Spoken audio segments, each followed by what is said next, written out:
மறைந்தும் மறையாமல் மக்கள் மனதிலே வாழ்ந்து கொண்டிருக்கின்ற போற்றுதலுக்குரிய மறைந்த ஐயா ஜி.கே. மூப்பனார் அவர்களுடைய 24ஆம் ஆண்டு நினைவு நாள்.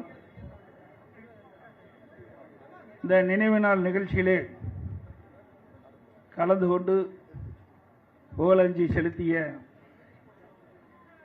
மத்திய நிதியமைச்சர், மதிப்புக்கும் மரியாதைக்கும் உரிய மாண்புமிகு திருமதி நிர்மலா சீதாராமன் அவர்களே, நிகழ்ச்சியிலே பங்கு பெற்றிருக்கின்ற பாரதிய ஜனதா கட்சியினுடைய மாநில தலைவர் மரியாதைக்குரிய சகோதரர் திரு நயினார் நாகேந்திரன் அவர்களே, முன்னாள் பாரதிய ஜனதா கட்சியினுடைய மாநில தலைவர் சகோதரர் திரு அண்ணாமலை அவர்களே, நிகழ்ச்சியிலே பங்கு பெற்று சிறப்பித்துக் கொண்டிருக்கின்ற மரியாதைக்குரிய அண்ணன் ஏசி சண்முகம் அவர்களே, மரியாதைக்குரிய சகோதரர் திரு ரவி பச்சமுத்து அவர்களே, மரியாதைக்குரிய தமிழ் அருவி மணியன் அவர்களே, மற்றும் பாரதிய ஜனதா கட்சியுடைய மூத்த தலைவர் அண்ணன் ஹெச் ராஜா அவர்களே, மற்றும் திரு என்.ஆர். தனபாலன் அவர்களே, இந்த நிகழ்ச்சியிலே தலைமை தாங்கி நடத்தி கொண்டிருக்கின்ற தமிழ் மாநில காங்கிரஸ் கட்சியினுடைய தலைவரும் முன்னாள் மத்திய அமைச்சருமான நாடாளுமன்ற உறுப்பினருமான ஐயா ஜி.கே. வாசன் அவர்களே, இந்த நிகழ்ச்சியிலே பங்கு பெற்று சிறப்பித்துக் கொண்டிருக்கின்ற மரியாதைக்குரிய முன்னாள் அமைச்சர்கள் திரு காமராஜ் அவர்களே, திரு டாக்டர் விஜயபாஸ்கர் அவர்களே, கூட்டணியில் அங்கம் வைக்கின்ற பல்வேறு கட்சியினுடைய தலைவர்களே, நிர்வாகிகளே, தமிழ் மாநில காங்கிரஸ் கட்சியினுடைய பல்வேறு உறுப்பில் இருக்கின்ற நிர்வாகிகளே, ஐயா அவர்களுக்கு புகழஞ்சி செலுத்த வருகை தந்திருக்கின்ற அனைவருக்கும் என்னுடைய முதற்கண் நன்றி கலந்த வணக்கத்தை தெரிவித்து, மரியாதைக்குரிய ஐயா ஜே.கே. மூப்பனார் அவர்கள் காங்கிரஸ் கட்சியில் இருந்த பொழுது அகில இந்திய அளவிலே தனக்கு என்று ஒரு தனி முத்திரையை பதித்தவர். தேசிய தலைவராக விளங்கியவர். அவர் எளிமையானவர், அனைவரிடத்திலும் அன்பாக பழகக்கூடியவர். கட்சி பேதமில்லாமல் யார் அழைத்தாலும் அந்த நிகழ்ச்சியிலே பங்கு பெற்று அவரை மகிழ்விக்கக்கூடிய பண்பாளர்.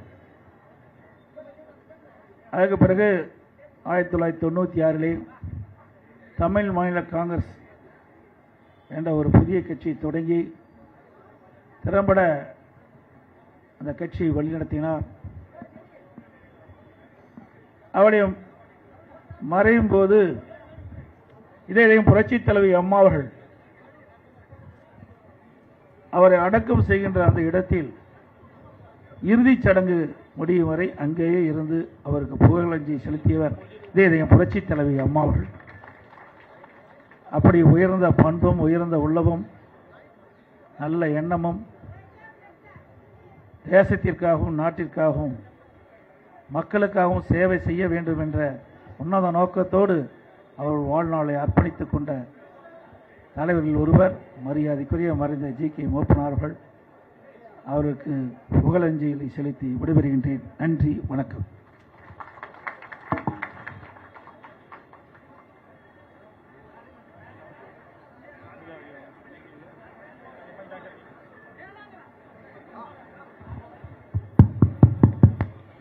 நம்முடைய அனைவருடைய நன்மதிப்பை பெற்ற மதிப்புக்கும் மரியாதைக்கும் உரிய ஐயா தமிழருவி மணியன் அவர்கள் புகழஞ்சலி செலுத்துவார்.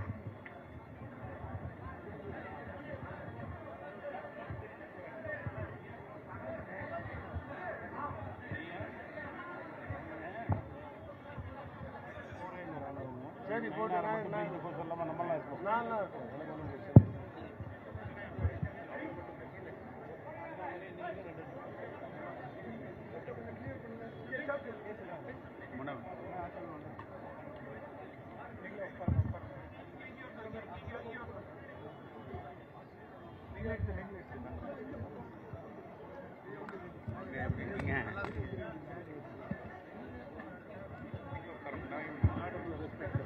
Thank you. No need. Sir, please.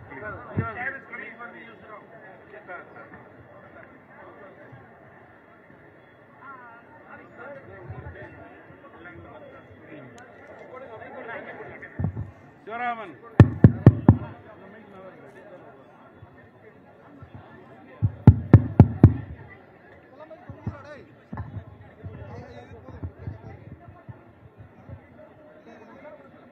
பெருமதிப்பிற்குரிய Tamil மாநில காங்கிரசின் தலைவர்,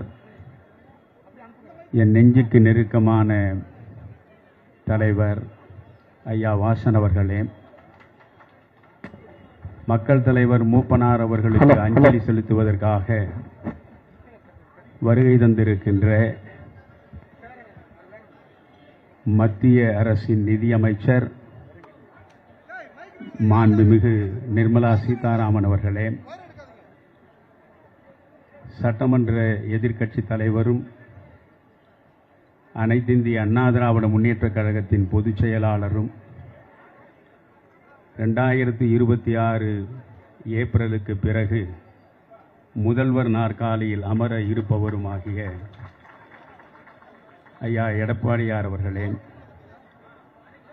அன்பிற்கினிய பாரதிய ஜனதா கட்சியினுடைய தலைவர் நயினார் நாகேந்திரன் அவர்களே, முன்னாள் தலைவர் நண்பர் அண்ணாமலை அவர்களே, இந்திய ஜனநாயக கட்சியினுடைய தலைவர் இனிய நண்பர் ரவி பச்சமுத்து அவர்களே, அன்பிற்கினிய நண்பர் ஏசி சண்முகம் அவர்களே, குழுமி இருக்கின்ற பெருமக்களே, உங்கள் அனைவரையும் நான் முதலில் வணங்கி மகிழ்கிறேன். ஐயா மூப்பனார் அவர்களுடைய பெருமைகளை பற்றி பேச வேண்டுமென்றால் பேசிக்கொண்டே இருக்கலாம். ஆனால் அதற்கான சூழல் இப்பொழுது கிடையாது. நான் ஒன்றை மட்டும் அழுத்தம் திருத்தமாக சொல்ல விரும்புகிறேன். ஐயா மூப்பனார் அவர்களுடைய வாழ்வு இந்த மக்கள் நலன் சார்ந்ததாகவே இறுதி வரை இருந்தது. 2000 ஆண்டுகளுக்கு முன்னாலே ஔவையார் ஒரு பாடலை எழுதி வைத்தார். நாடா கொன்றோ காடா கொன்றோ அவலா கொன்றோ மிசையா கொன்றோ எவ்வழி நல்லை ஆடவர் அவ்வழி நல்லை வாழிய நிலனே என்று. 2000 ஆண்டுகளுக்கு பிறகும் அந்த பாடல் நம்முடைய சிந்தனைக்கு உரியது. மண்ணுக்கு உள்ளே இருக்கக்கூடிய கனிம வளங்களை வைத்துக்கொண்டு அந்த மண் பெருமை பெறுவதில்லை. ஔவை சொல்கிறாள், நாடாயிருந்தால் என்ன, காடாயிருந்தால் என்ன, பள்ளமாயிருந்தால் என்ன, மேடாயிருந்தால் என்ன, எங்கே உன்மேல் நடக்கும் மனிதர்கள் நல்லவர்களாக இருக்கிறார்களோ அங்குதான் நீயும் நன்றாக வாழ்கிறாய் மண்ணே என்று 2000 ஆண்டுகளுக்கு முன்னாலே ஔவையார் சொன்னார். நல்ல மனிதர்களின் எண்ணிக்கை குறைந்து கொண்டே இருக்கிற இன்றைய சூழலில் நல்ல மனிதராகவே வாழ்நாள் முழுவதும் நம் கண் முன்னால் வாழ்ந்து காட்டிய மக்கள் தலைவர் மூப்பனார் அவர்களை இந்த நேரத்தில் நான் நினைந்து நெகிழ்கிறேன். பாரதி சொல்லுவான், உலகத்தில் இருக்கக்கூடிய மக்கள் அனைவரும் மறவாமல் ஒரு தவம் செய்ய வேண்டும் என்று. தவம் செய்வது என்றால் காவி உடுத்து கற்றை சடைமுடி வளர்த்து கானகத்தில் ஒற்றை மனிதனாய் கண்மூடி தனித்திருப்பதல்ல. குடும்பத்தில் இருந்தபடியே உறவுகள் சூழ்ந்த நிலையிலேயே நீங்கள் ஒரு தவத்தை செய்ய முடியும். அந்த தவத்தை தான் பாரதி சொல்கிறான். செய்க தவம், செய்க தவம், 2 முறை அழுத்தம் திருத்தமாக சொல்கிறான். செய்க தவம், செய்க தவம், நெஞ்சே தவம் செய்தால் எய்த விரும்பியதை எய்தலாம். இந்த மண்ணில் பிறப்பெடுத்த நீங்கள் எதை நினைக்கிறீர்களோ அதை நிச்சயமாக உங்களாலே அடைய முடியும் என்று நான் சத்தியம் செய்கிறேன் என்கிறான் பாரதி. எப்படி வாழ்ந்தால் நீங்கள் அந்த பெருவாழ்வை பெற முடியும்? ஒரு சிறிய வெண்பாதான் அது. அதை மனதில் வைத்துக் கொள்ள வேண்டும். செய்க தவம், செய்க தவம், நெஞ்சே தவம் செய்தால் எய்த விரும்பியதை எய்தலாம், வையகத்தில் அன்பிற் தவம் இல்லை. அன்புதான் மனிதர்கள் ஒவ்வொருவரும் இயற்ற வேண்டிய மிக முக்கியமான தவம். அன்பை தவமாக ஏற்றுக்கொண்டால் அதன் மூலம் என்ன கிடைக்கும்? அதற்கும் பாரதி இறுதி வரியில் சொல்கிறான், செய்க தவம் செய்க தவம் நெஞ்சே, தவம் செய்தால் எய்த விரும்பியதை எய்தலாம், வையகத்தில் அன்பிற் தவம் இல்லை, அன்புடையார் இன்புற்று வாழ்தல் இயல்பு. எங்கே அன்பு இருக்கிறதோ அங்குதான் இன்பம் இருக்கும். அன்பற்ற இதயத்தில் இன்பம் இருப்பதற்கான வாய்ப்பே கிடையாது. மூப்பனார் அவர்களிடம் நெருங்கி பழகியவன் நான். தமிழ் மாநில காங்கிரசின் தலைவராக அவர் இருந்த பொழுது பொதுச் செயலாளராக பொறுப்பேற்று அவர் பக்கத்திலேயே இருந்தவன் நான். 2001 ஸ்டாலின் அவர்களை எதிர்த்து 1000 விளக்கு தொகுதியில் நான் தான் நிற்க வேண்டும் என்று திரும்ப திரும்ப வலியுறுத்திய நிலையிலும் அதை மறுதளித்தவன் நான். எனக்கு பதிலாக ஒரு இளைஞனுக்கு நீங்கள் வாய்ப்பு அளியுங்கள் என்று சொன்னதன் மூலம் அந்த வாய்ப்பை பெற்றவர்தான் இங்கே நிற்கிற விடியல் சேகர் அவர்கள். அந்த அளவுக்கு என்னிடம் அன்பு பூண்ட அந்த மகத்தான மனிதரை, அவருடைய அன்பு சார்ந்த வாழ்வியலை நினைக்கும் தோறும் நெஞ்சம் நெகிழ்ந்த நிலையில் ஒவ்வொரு நினைவு நாளிலும் நான் வந்து நிற்கிறேன். இங்கே அவருடைய பெருமைகள் குறித்து பேச நேரம் இல்லை.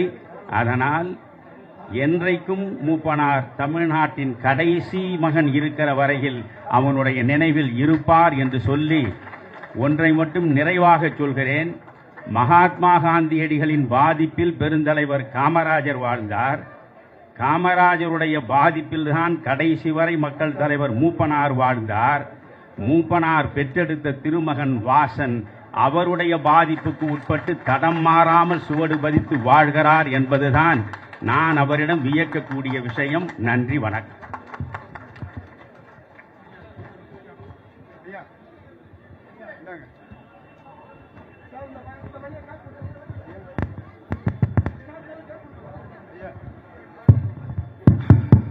நம்முடைய மதிப்பிற்குரிய ஐயா எடப்பாடியார் அவர்கள் கிளம்புகிற போது நம்முடைய மரியாதைக்குரிய அண்ணாமலை அவர்களும் நயனா நகரும் பேசிய பிறகு அம்மா அவர்கள் நலத்திட்ட உதவிகள் பேசி முடிப்பார்கள்.